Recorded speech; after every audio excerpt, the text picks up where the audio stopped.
Peace everyone, Unmask Art here, and welcome back to the Drawing Journal.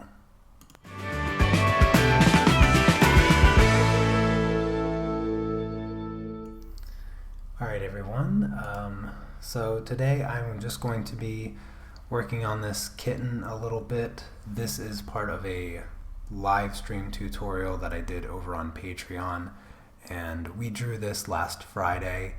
And I was pretty satisfied with it. I think the colors came out really nice, and I just wanted to add some more detail to it because this coming Friday I'm finishing up this two-part tutorial talking about the different techniques to drawing feathers and fur.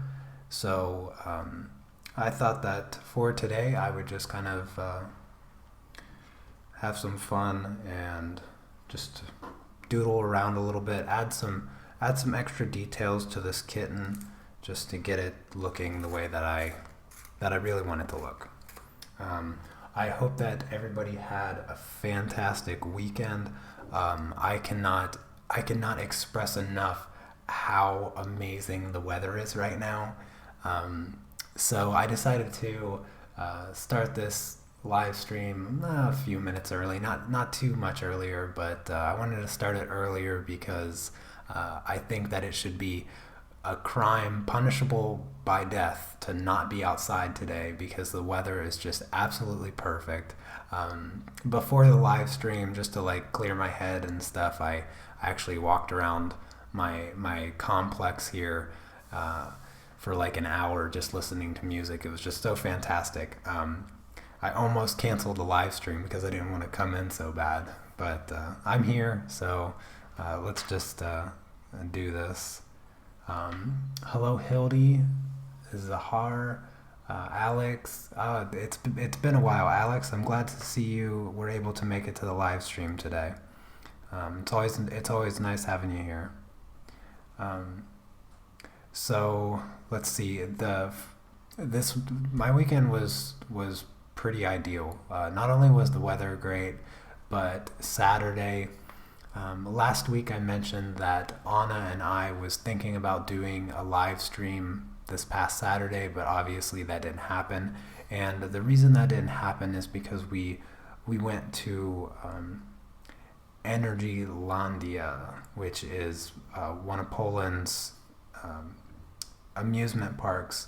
We had a couple friends in town, and we only got to hang out like one or two other times, I think.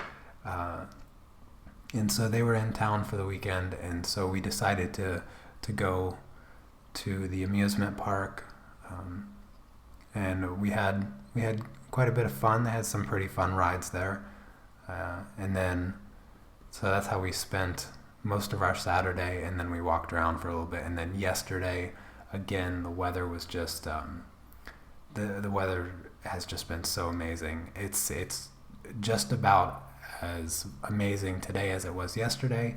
And Anna and I, there's a bunch of bike trails that we kind of discovered that is just right across the street from us, and they just go through the woods there, and they're really well maintained.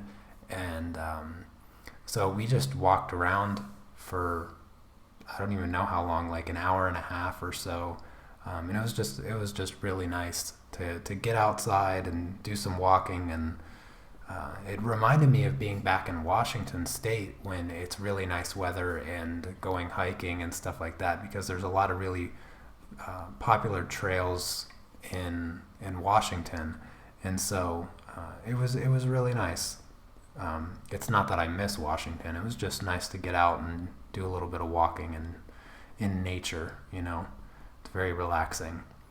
So that was pretty much my weekend. Yesterday I made some breaded mushrooms for dinner, and they were super tasty.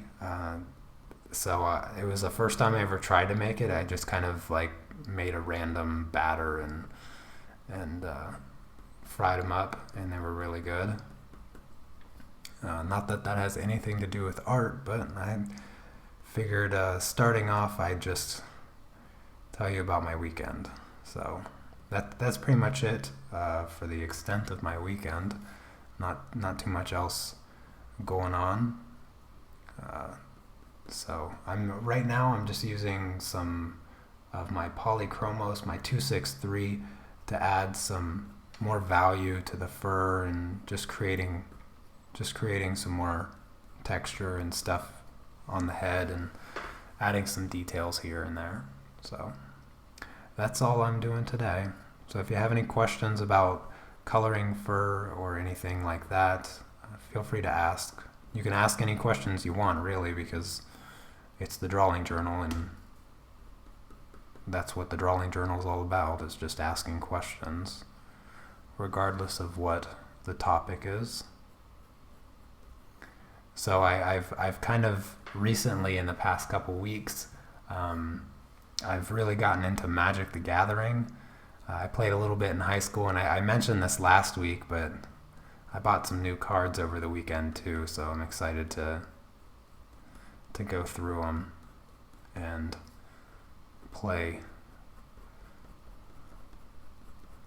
And I might have found a couple places to actually meet some other people here in Poland that play Magic the Gathering, so it'll be a good opportunity to meet some new friends in Poland, which after living here for a year, I think it's about time I make a Polish friend other than my lovely wife.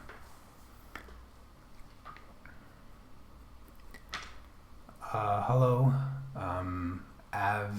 Abigail. I hope I'm pronouncing that way. I hope I'm pronouncing that correctly. But thank you very much. I'm glad that you like my work. I love sharing it with everybody. So that's what I started my YouTube channel for. And speaking of my YouTube channel, I haven't checked my subscribers. I know last night I was pretty close. I think I was like within 20 or so subscribers to getting to 10,000. So most likely by the end of today, I'll be over 10,000 subscribers. So that's pretty exciting for me. It's been a very, very long, stressful journey to 10,000, but it's finally come, and I need to find some way to celebrate it, but to be honest with you, I have no idea what to do. I think what I'm going to do is just make a video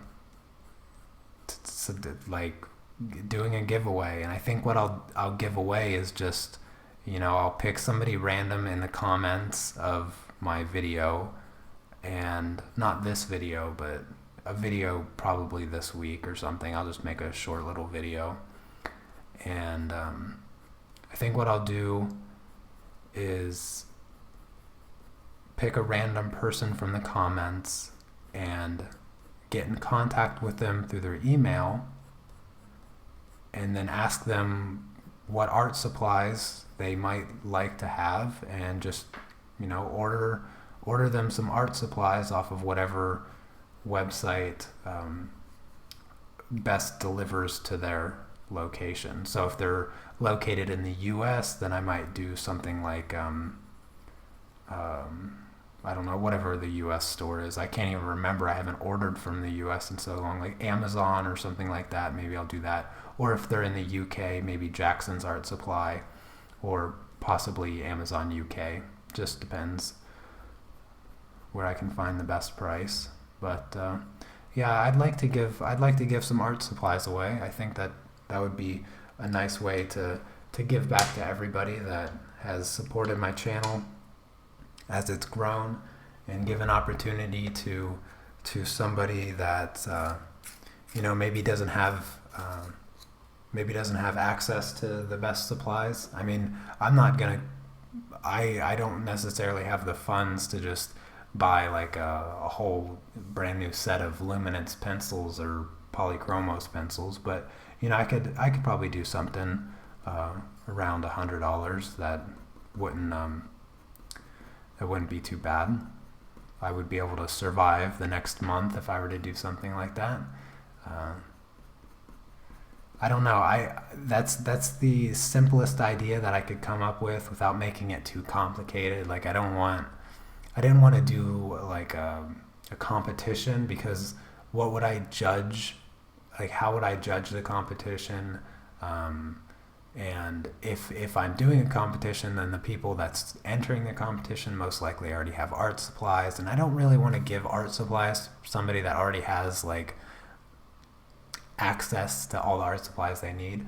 I would kind of like to give it to somebody that, you know, maybe they don't have the best access, but I'm not gonna overcomplicate it. So I'm just going to make a video, and people who comment on it, then maybe I'll take into consideration what they comment.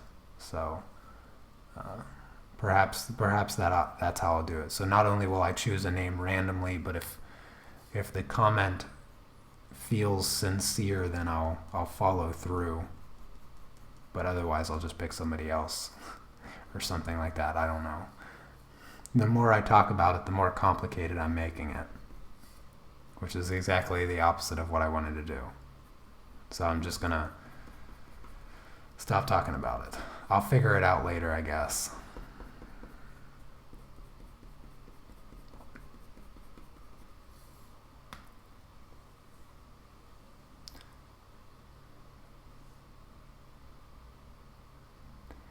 Yes, I understand what you mean, just games. Yes, patience. Patience is a very important quality to have to be a good artist, but really to be able to draw like me, learning patience in all things is different than learning patience when working on artwork. So my suggestion, if you're struggling with kind of being patient with getting better, then use your impatience to your advantage. So if you want to try to learn patience, try to practice what you want to learn. So if it's just drawing, then you can't really get around the drawing part of it. But if you want to work on color, then skip the drawing stage. So take a picture that you like. Try not to pick something that's too complicated. You know, pick a little animal like this or something, maybe a bird, and just trace it. Just trace it, and then get in there with colors. I find that for me personally, like, if you notice on my channel, I don't work with graphite a lot, like just pure graphite drawings, though I've been considering for the past couple weeks now to do a graphite drawing, because I like to color so much. Like, I've put so much effort into learning to color that I almost feel like I'm selling myself short if I don't color everything I draw. So so if you want to practice color, just skip the drawing stage and trace something that you like, and then play around with the colors and see. You get impatient, or you're more likely to get impatient if you're doing something that you're not really having a lot of fun with.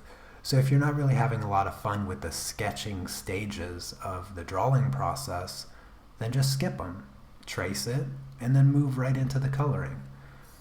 Because that can be a real pain, and you can lose a lot of your patience sitting there erasing over and over again, and never really getting to the part of the drawing that you want to work on. Also, if you're finding yourself struggling being patient while you're working, then maybe just try to draw one singular item. So instead of drawing a whole cat, just draw one cat eye.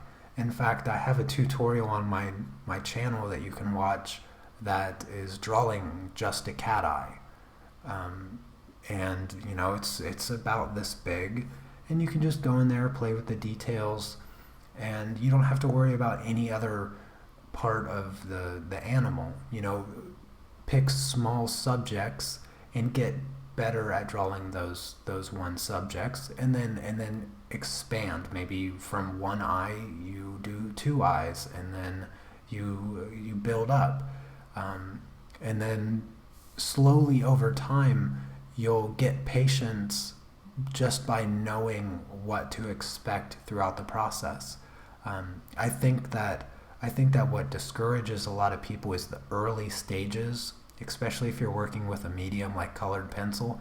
Actually, it doesn't matter what medium you're working with.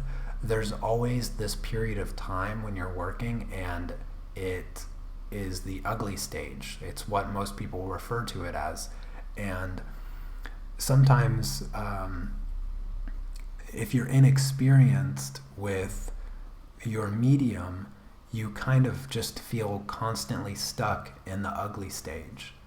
And there's really no secret to fixing that, because every piece that you're going to make is going to have to start off with the ugly stage, unfortunately. But as you get more and more experience, the ugly stage starts to look like just the first layer to you, and you don't even really have to refer to it as the ugly stage anymore, because you know what it's supposed to look like before it starts to look really good.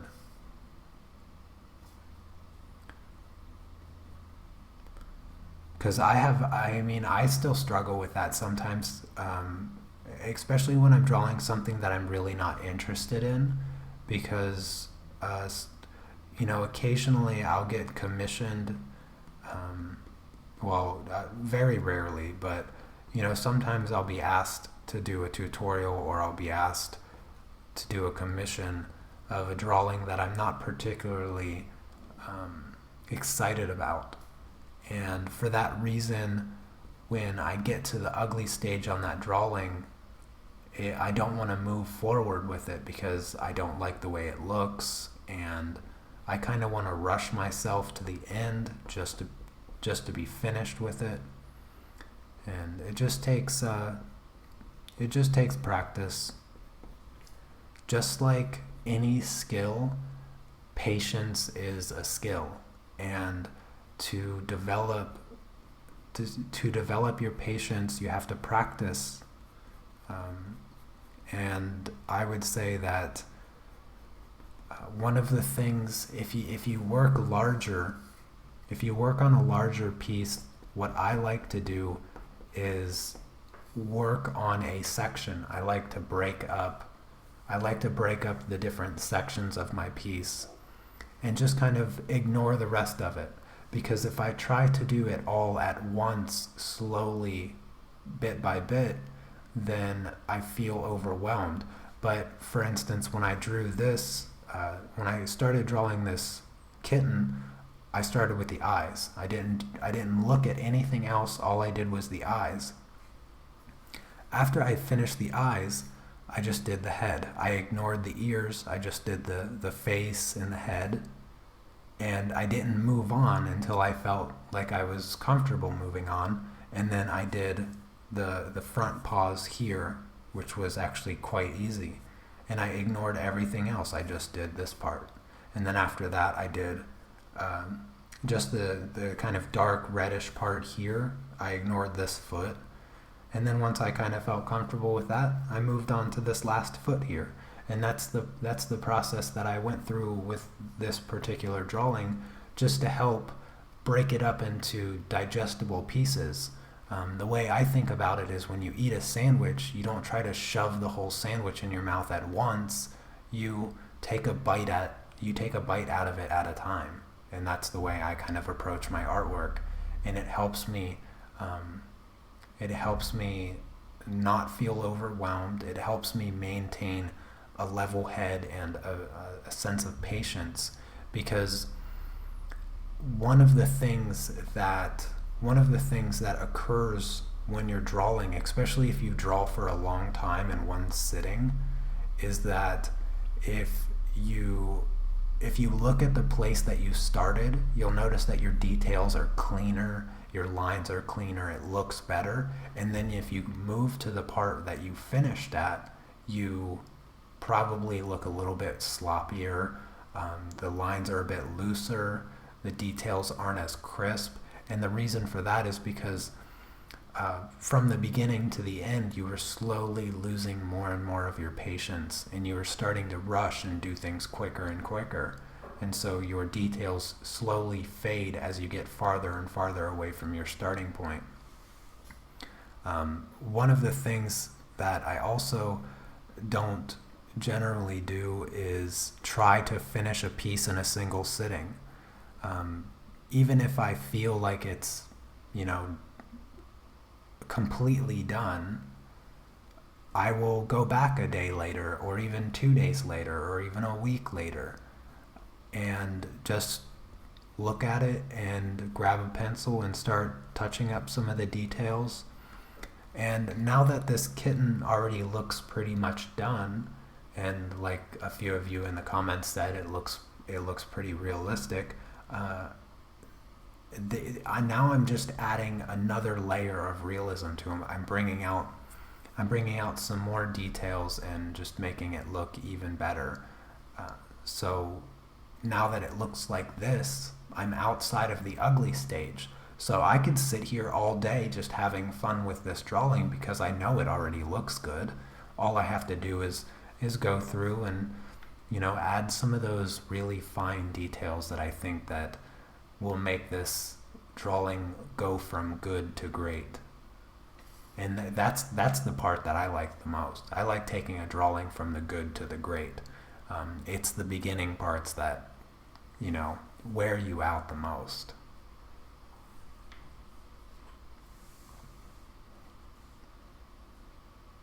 Hello, Eveline. Yeah, I like to start with the eyes as well. The eyes of any portrait or of any animal usually tends to be the focal point of the drawing in general. So whether you're photographing the animal or you're drawing the animal, you tend to focus on the eyes if you're taking a picture or a portrait of an animal. The only exception of that is if you're placing an animal like further in the scene and it's really just a detail in the scene, then I'll start, with the body of the animal or something like that. But yeah, for a close-up like this of a cat, I would certainly start with the eyes, just because it grounds the animal in the picture, and it just feels right to start with the eyes for some reason. The eyes and the face for this particular drawing is the most important, so.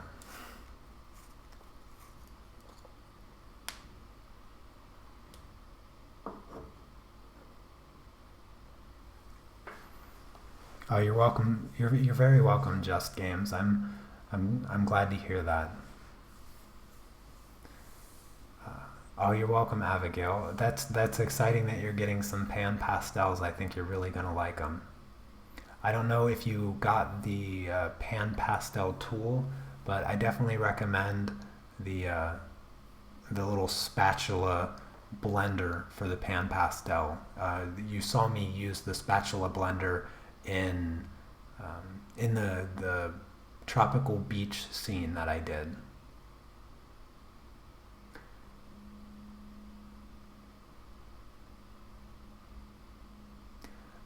I wonder if I start with the background, wouldn't it be messy, or would you recommend in case to do the background last? Very rarely, if not ever, would I never recommend doing the background after doing the foreground. If you're doing a pastel piece, especially, I would never start with any foreground object and then add the background afterwards. For me, I've kind of always trained myself to work on the background first and get the scene. I feel like it's much easier. I feel like it's much easier to have a background and then set my foreground objects into the scene than it is to try to get my background looking the right way in order to make my foreground objects look like they belong in the scene. That was kind of a complicated way of saying it, but I always like to start with the furthest thing in the back when I'm working with pastels. I'm gonna post some more time lapses of my pastel course this week, probably the 3 more videos or so, and you'll notice that I'm always doing the sky first, and then even in some cases I do the back part of the sky. I put the clouds over top of that sky, and then I put the far away trees, and then I move closer and closer. And for me, it just makes the most logical sense, because the colors that you see through things, for instance, if I was to do a tree and I was to draw a tree and then I wanted a nice blue sky, wherever the little holes are that you see through the trees, I'd have to go back and color those blue, and it would just really be a painful process to do. Not only that, but it's also quite difficult to get your backgrounds nice and smooth and soft when you have to work around some other object in the foreground.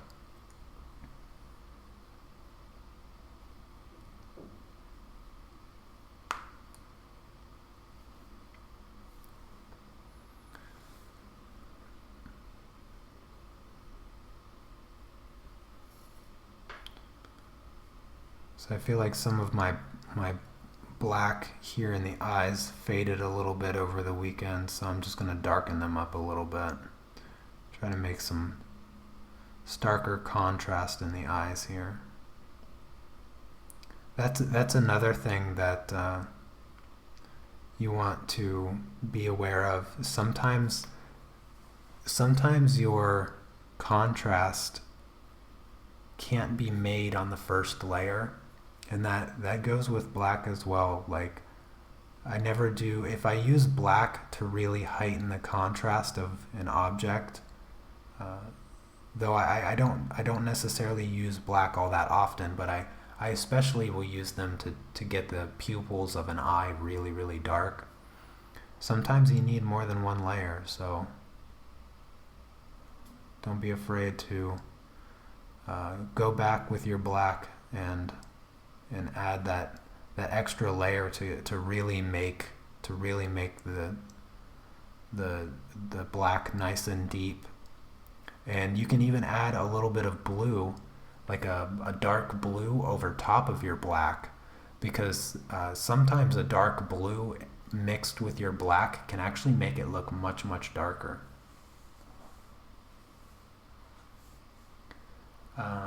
Hold on, I think I missed a couple questions. Okay, is it really important to have high quality materials to draw?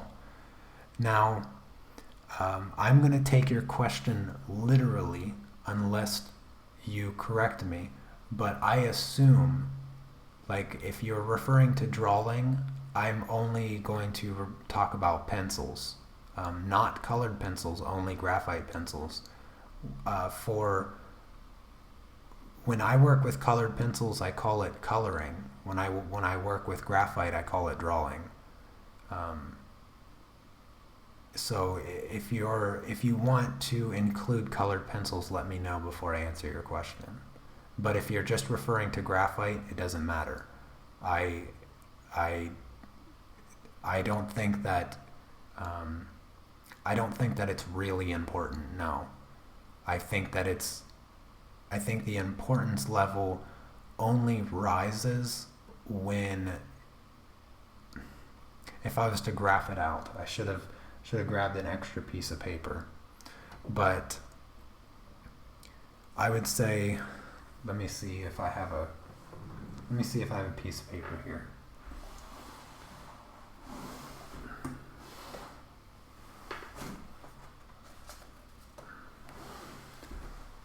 All right.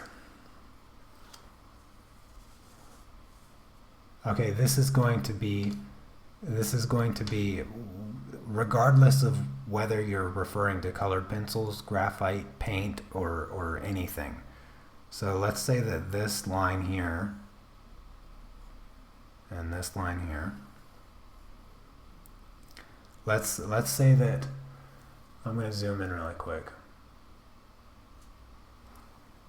Right here is product quality. Product quality. I'm just going to call it PQ. So this line here represents product quality. And this line right here is going to be time plus prices. Okay.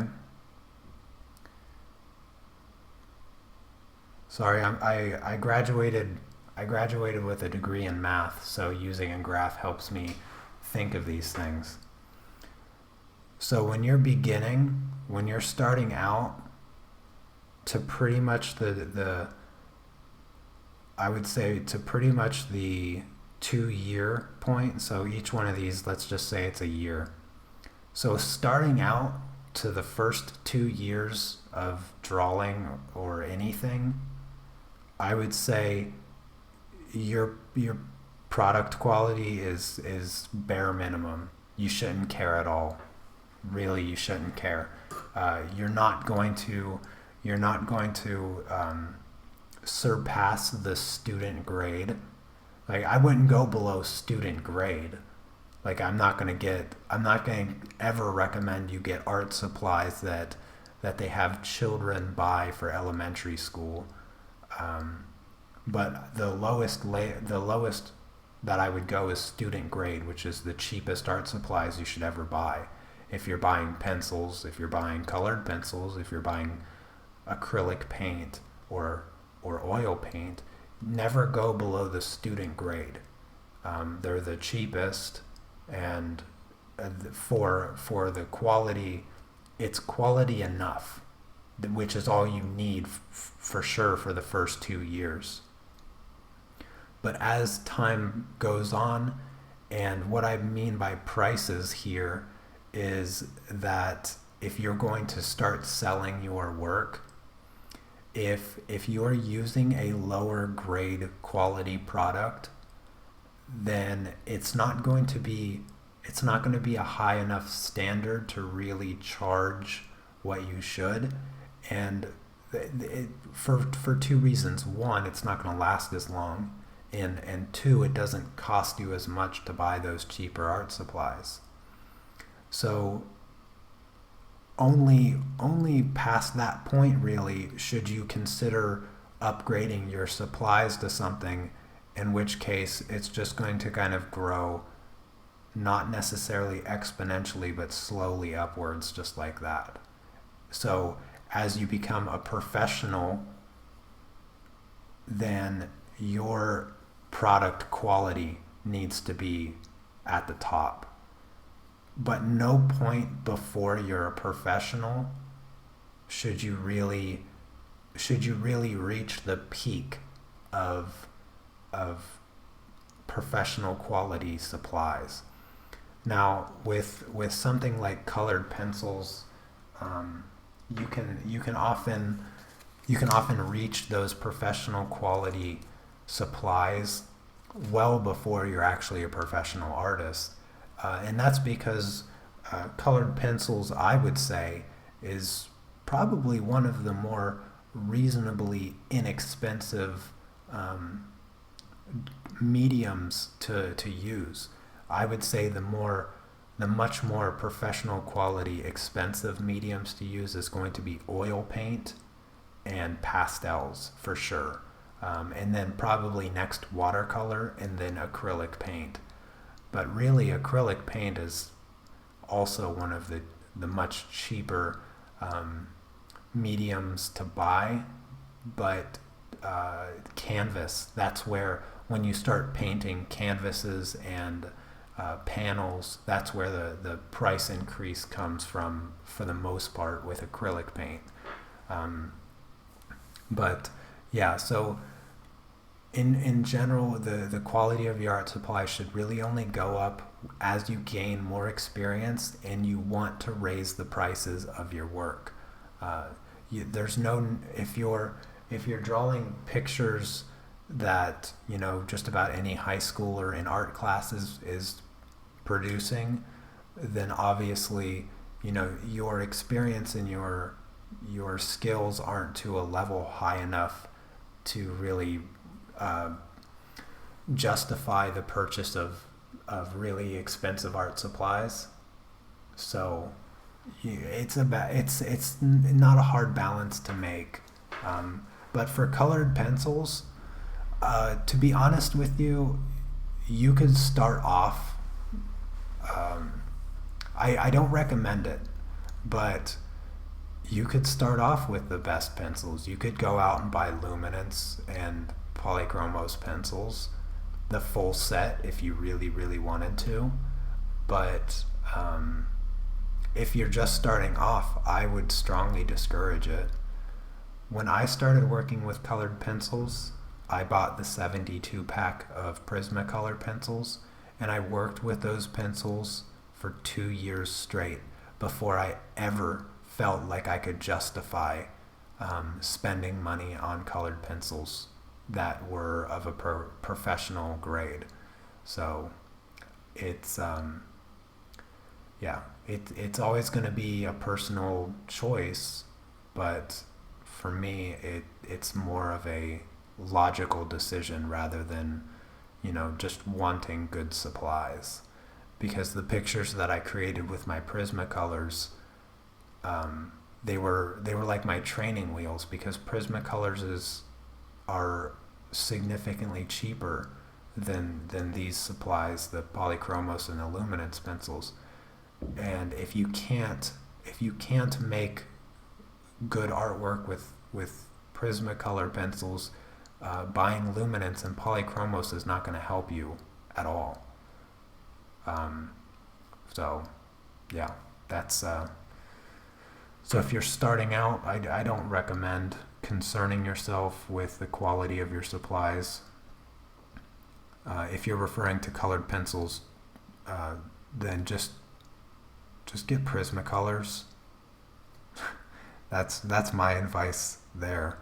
Just get Prisma Colors, because I think that you can find that you're not a huge fan of working with colored pencils because some people don't like them. Some people don't know how to use them without hurting their hands. Though you should never struggle so much with colored pencils that it hurts your hands. Just so you know, if your hand hurts when using colored pencils, you're using them wrong. Or you have something wrong with your hand, which that I can't necessarily comment on.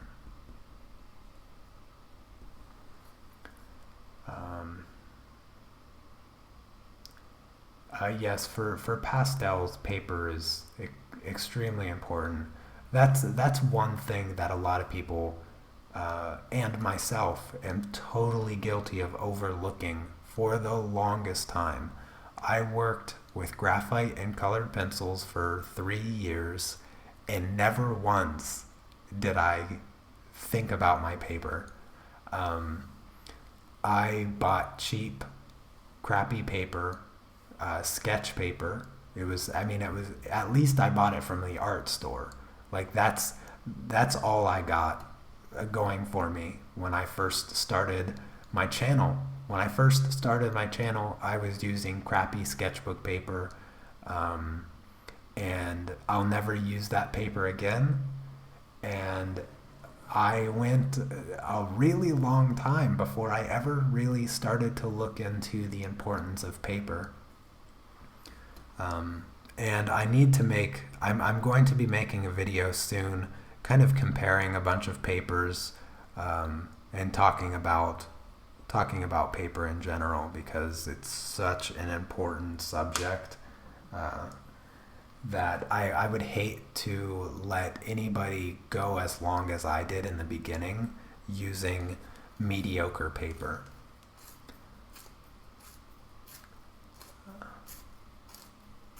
Oh, hello, Anne. Oh, don't worry, you didn't miss too much. I had a couple really nice questions. Hello, Trisha. I hope that's right, Trisha King. Um, uh, I'm glad to hear that. Yeah, using Fixative, I assume you're referring to with pastels. So yes, definitely don't use Fixative with pastels. That's just my opinion, but what do I know? Uh,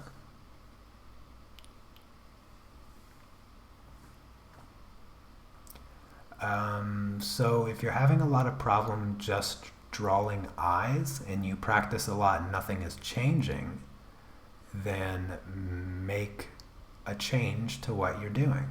I'm trying to think. I know I have some drawing journals that I did a while back ago where I talked about like drawing tips, but I have if you're specifically looking to draw eyes, I have a tutorial series called How to Draw Anime, and it's a 3-part series, and I take you through my steps on drawing my anime characters. But I'm trying to think of what part it was. I think it was part 3. I want to say it was part 3. It's in the title. But I cover my technique for drawing eyes. And my technique for drawing eyes with anime is no different than the way I draw realistic eyes. So go look at that technique, and it will simplify the process. Drawing eyes it should not be difficult. So you can go look at that technique and follow it, and it simplifies the process so it doesn't make it so hard.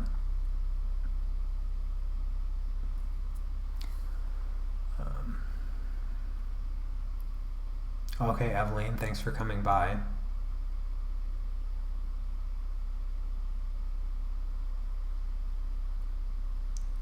Oh, that's exciting, Anne, that you're taking part in an art exhibition. That's cool. Understandable that you don't have as many live streams, but that sounds exciting. If you should take a camera with you and do like a vlog or something. That'd be kind of cool to see. Or just take some video and then share it. Add some voiceover to it later on. That'd be fun to watch.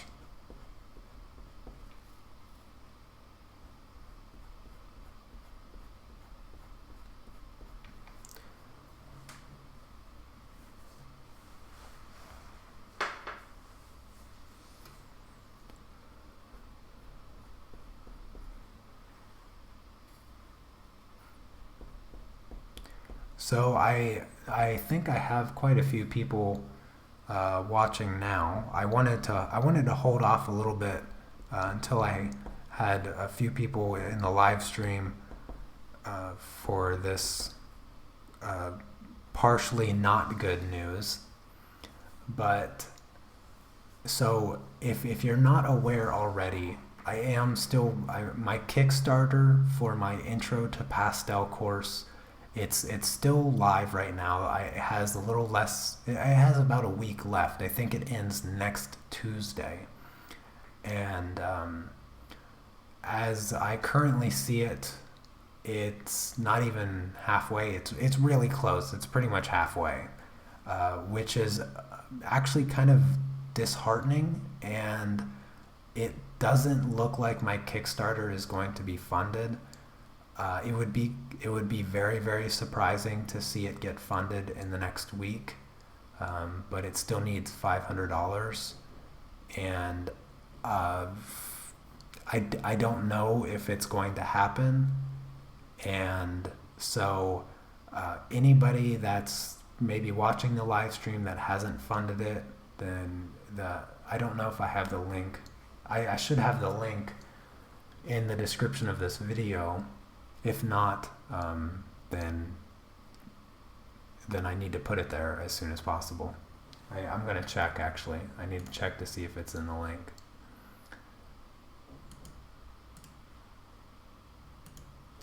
If it's not in the link, then I need to add it. Yes, so the link to the Kickstarter is in the description of the video.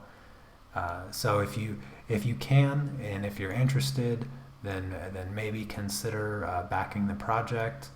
And if you are already backing the project for the $10 amount to get the course, here's my proposal. Because even if the course on Kickstarter doesn't get backed, I'm still going to sell it on my website regardless.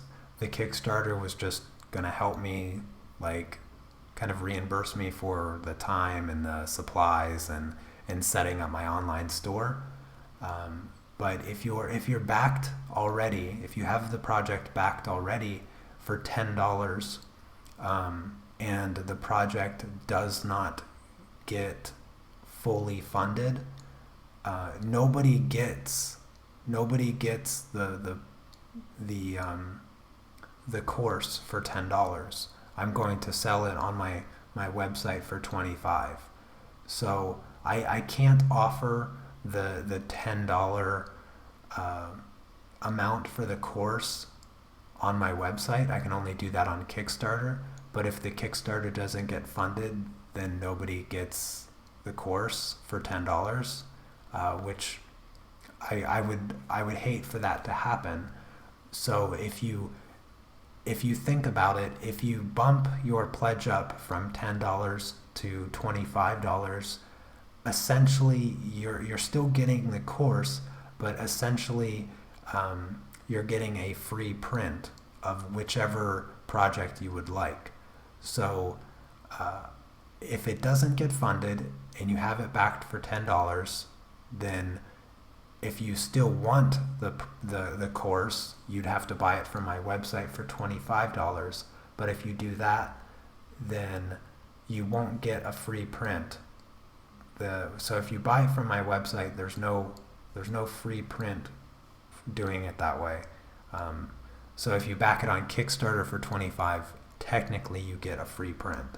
So I just want to put that out there because I'd really hate for this project and not to get funded.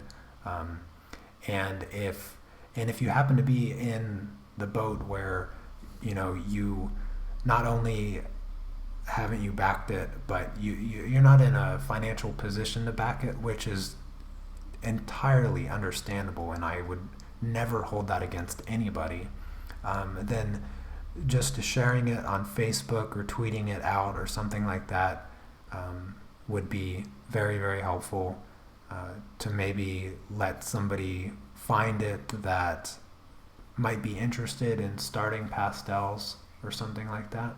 So yeah, I would be really grateful either way. And I'm super grateful right now, even if the project doesn't happen to get fully funded. I'm super grateful for all the people that supported the project by making pledges on Kickstarter,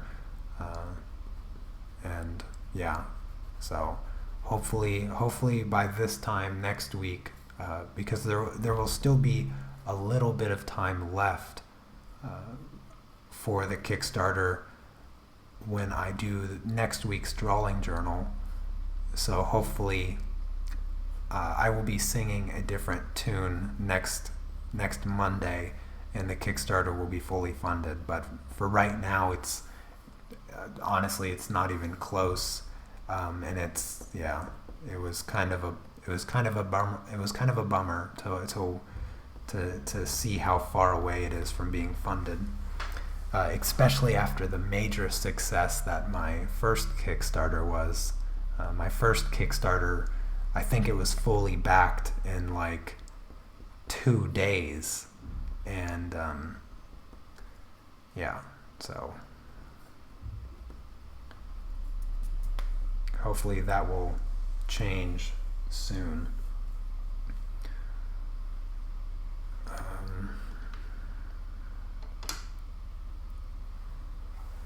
Anyways, that's all I have to say about the Kickstarter.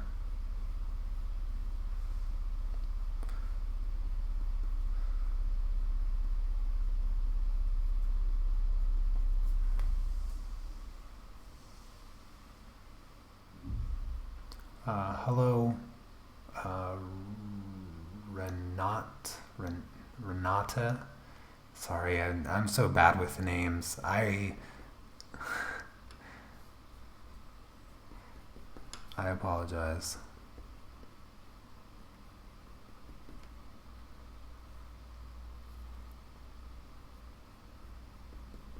What kind of homework are you doing? Oh, you came home from work. I was thinking homework from like school or whatever. My mistake. I can't pronounce your name, and I thought you were still in school.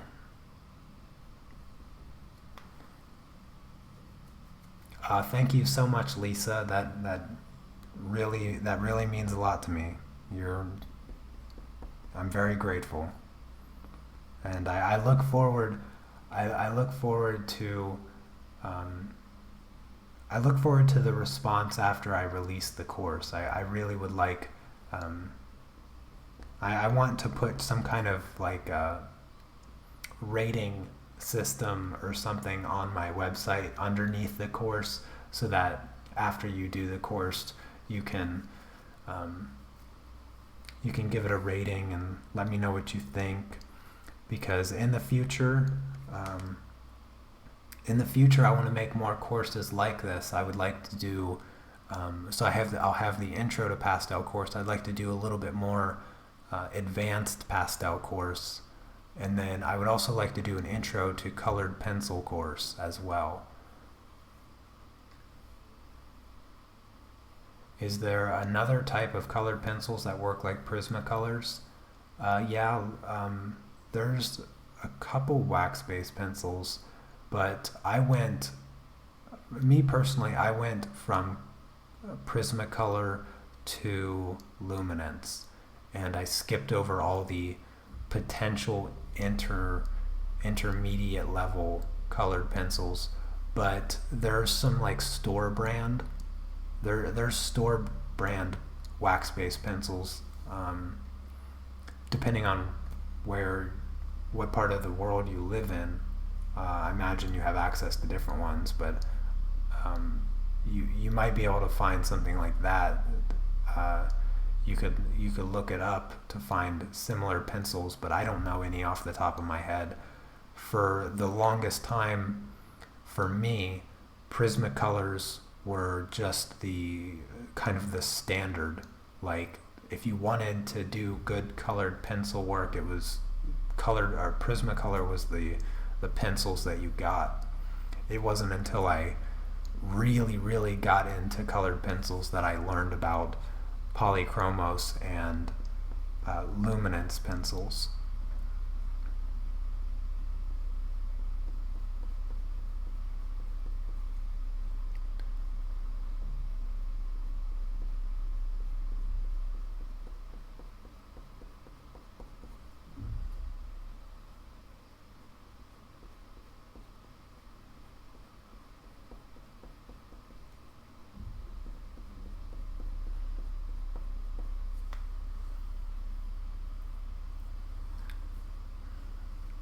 Hello, Lee Art. Oh, I pronounced it right? That's good. Renate. Okay. I like that name.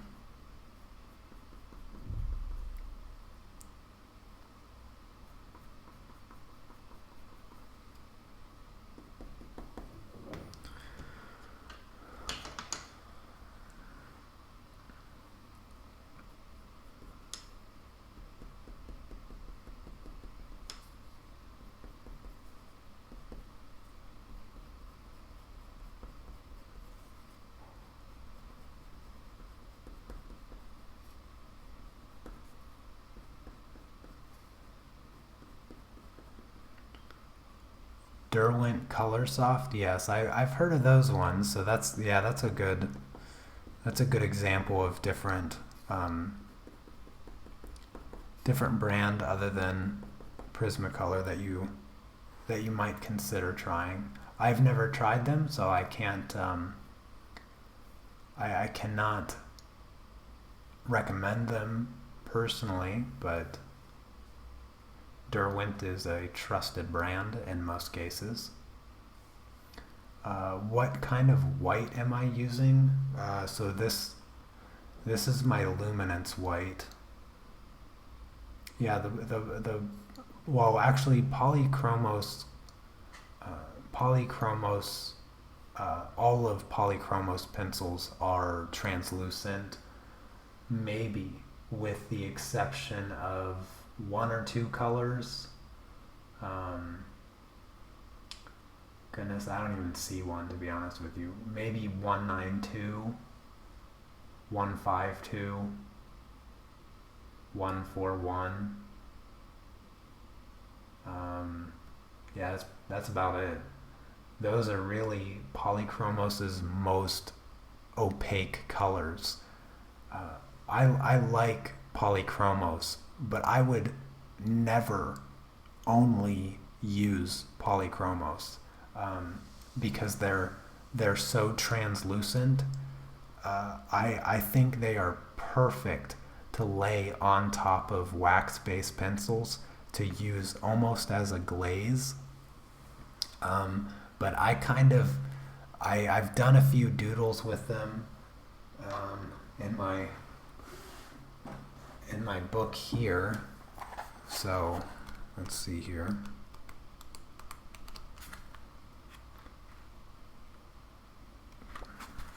So here's a couple doodles that I just used polychromos, not that one. But this I just used polychromos. This one here I used just polychromos, and then for the white highlights I used the titanium white and touch-up texture by brush and pencil. And then this extremely ugly kitten is also with just polychromos. And then this bird here is just with polychromos. And I liked using and doodling around with the polychromos on this paper. This is the Strathmore toned tan paper. It's still very translucent. I also used a little bit of the brush up titanium texture stuff here for the white. But it's very translucent, but I like the way it looks on this paper. But I don't necessarily like the way that it looks on white paper because the color is not as vibrant. It's not as vibrant in my opinion as the Luminance, where it's nice thick opaque wax.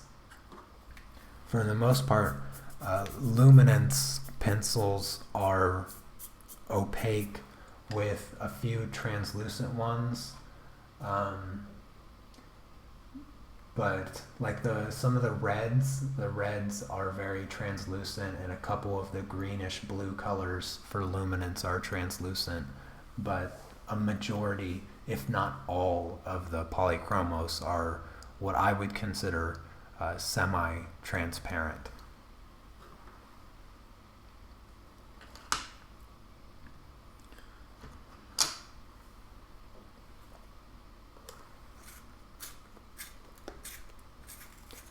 Do I use markers on my drawings?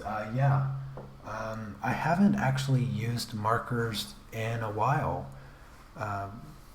I really, really, really like to use markers. I don't have a whole bunch of markers. Yeah, I mean, I have a pretty comfortable collection, but I haven't used them very often lately. But I do really like mixing markers with my colored pencils. Oh, look at that. My polychromos just snapped. That's almost like a Prisma color for you. But I really do like to use markers as kind of an underpainting for some of my colored pencil work. You can see me use markers in. I think my most recent drawing was of a 67 Chevy Bel Air that I did for a commission like a month ago or 2 months ago. And then also I drew a giraffe late last year, so like November, December time frame, and I used markers quite a bit in that piece.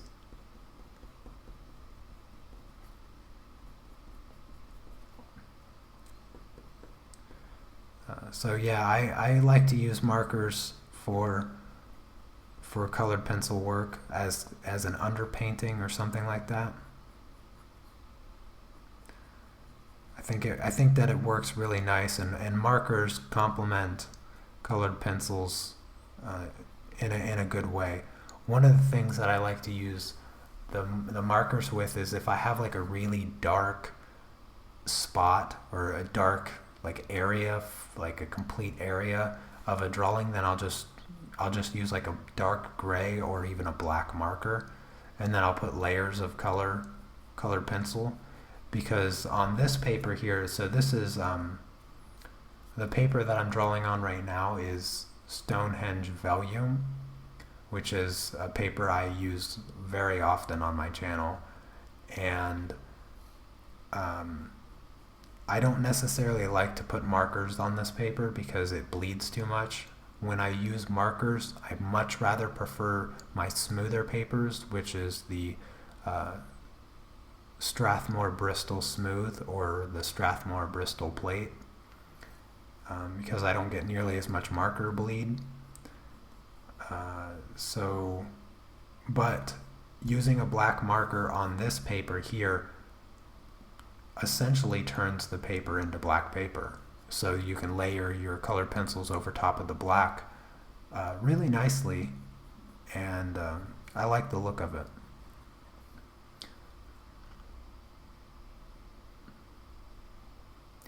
What are the most important colors? I don't think there really is such a thing,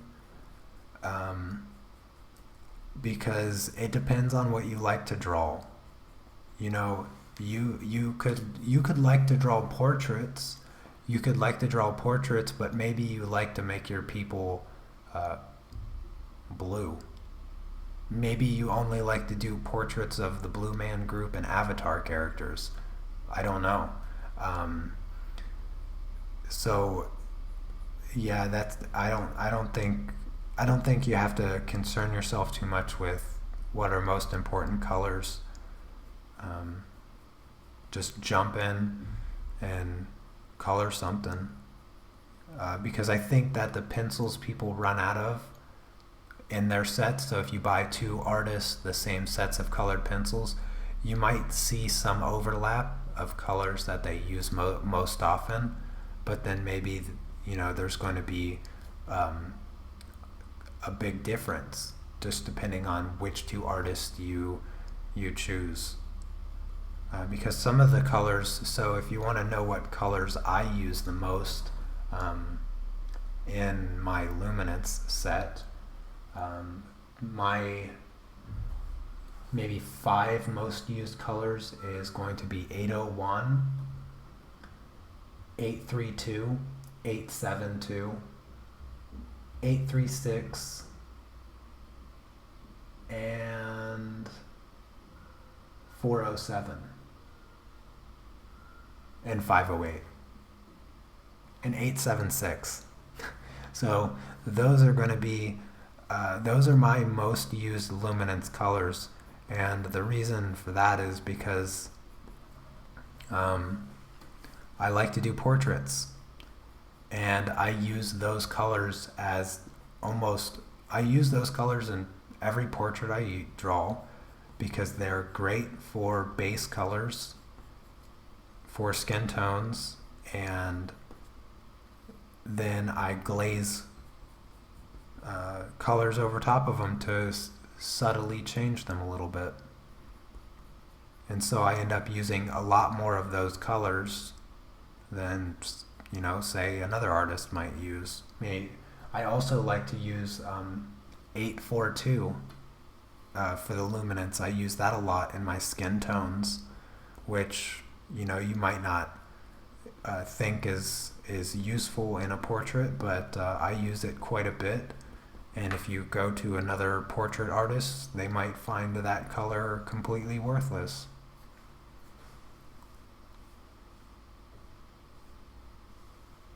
Hello, Charlotte. That's unfortunate with the UK weather there. Here in Poland, the weather couldn't be... The weather here in Poland could not be more perfect. Seriously. In fact, I may not do this live stream too much longer because I have my windows open. I can just see the perfect weather just taunting me to shut my computer down and go outside again, because it's just it's just fantastic. Like I mentioned at the beginning of the stream, I was outside walking for a little while, for about an hour before the stream, just to relax and get some sun to energize me for the stream. I don't know if you can tell, but this is me energized.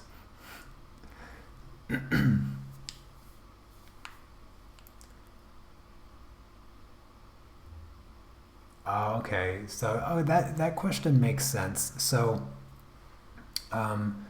you want to buy a set of colors, which is understandable. You can usually save money by buying a set of colors as opposed to buying the colors individually.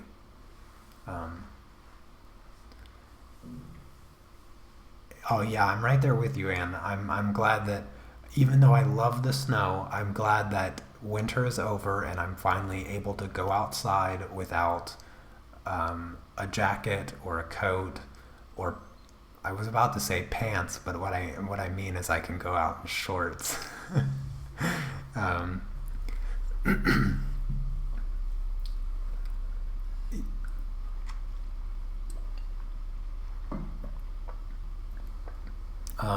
I'm going to tell you right now that no matter what set of colors you buy, the odds are that there's going to be like 3 or 4 pencils that you probably never touch.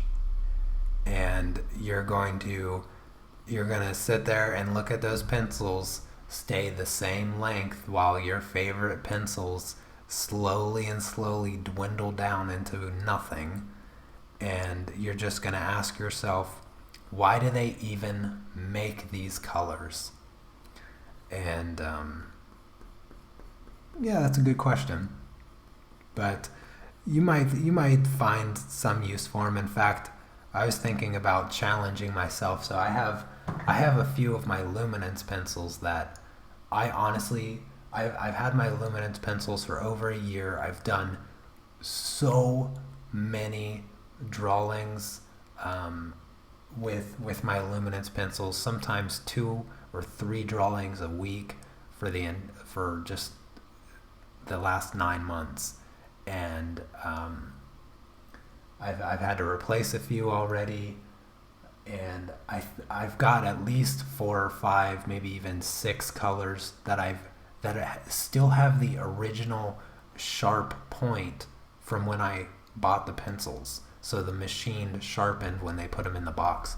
And I was thinking about grabbing just those pencils and just drawing something, just doing whatever, figuring out some way to use those pencils. I haven't quite planned anything for that exactly, but I think that there's a possibility in the future that I might try something like that, because I do have quite a few of those pencils that I've just never ever used, and I hate to have spent so much on my Luminance pencils and not have used so many colors. Maybe I'll just force myself to use them in an unfamiliar situation. Like, I'll draw a portrait, but I'll only use colors that I've never used before. That would be an interesting challenge. Because they're all like the super oversaturated bright colors. Like, there's this super ugly green, this 407 that's like neon green. It looks like a jacket a construction worker would wear. And then 240 is this really hot, bright yellow. And then I also have, I don't know, 214, which is a really bright turquoise color. I mean, trying to find a picture that I could use those three colors in, it's hard to imagine what I could use those colors for because they're so ugly and they'd be disgusting in a picture together. So it would be a real challenge to see what I could do with such a limiting color palette. But I think it would be kind of a fun challenge because I've never done anything like that before. I don't do too many challenges on my channel other than the 10-minute painting challenge.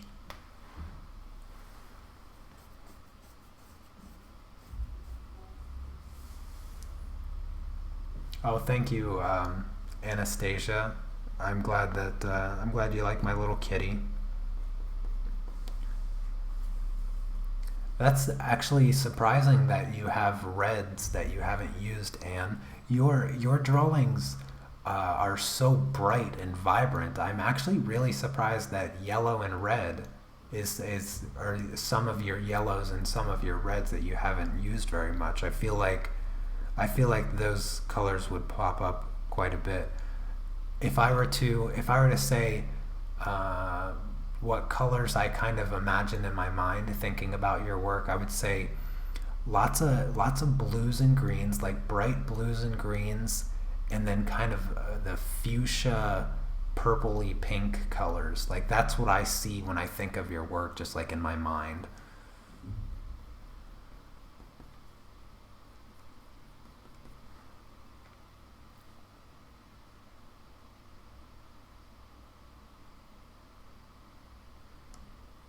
I would like to do an outdoor drawing or an outdoor pastel piece. I was thinking about maybe on a nice day like this. I have this board that I usually tape my pastel paper to when I'm working with pastels, and just grabbing my tripod, grabbing my camera, finding some location around here to just sit down and do like an open air pastel piece. So I don't know, maybe sometime soon when I feel like I have time.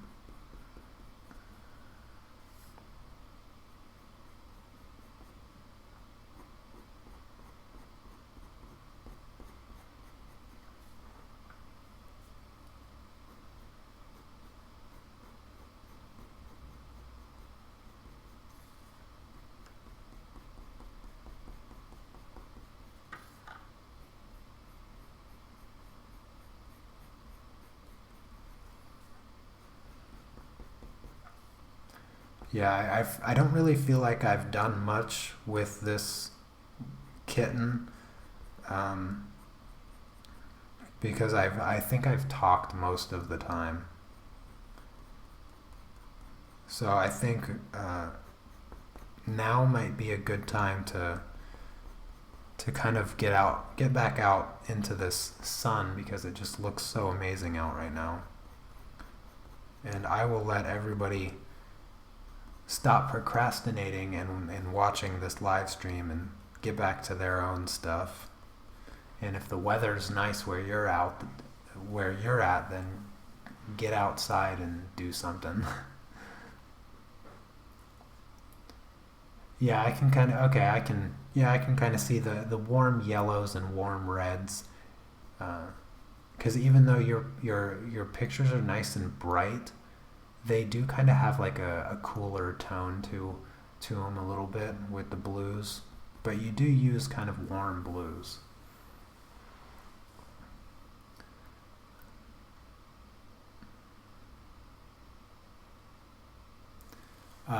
Okay, so yeah, I think this will be the uh, the last question that I answer here.